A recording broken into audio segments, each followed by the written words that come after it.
Holding back, investors refraining from making any big bets due to geopolitical tensions in the Middle East and the Korean peninsula. Aides to President Trump differed over the weekend on where policy on Syria is headed after last week's strikes.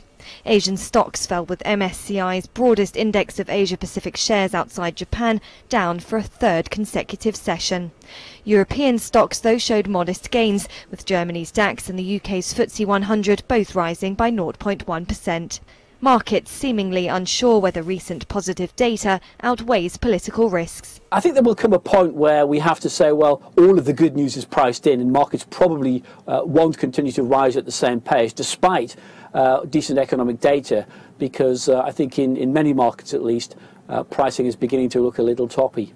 Politics in Europe is also set to dominate this week. The euro edged lower and France's borrowing costs hit their highest level over Germany in 6 weeks.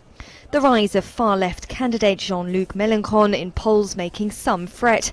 But sentiment in the Eurozone improved more than expected in April to remain at the highest level in almost 10 years, shrugging off risks linked with the election. No one is scared of the French election anymore.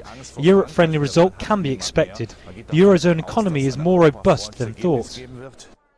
The dollar inched towards 3-week highs, largely on expectations of another US rate hike.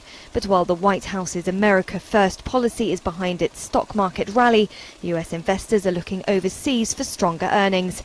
S&P 500 companies are expected this week to report their first quarter of double-digit profit gains since 2014.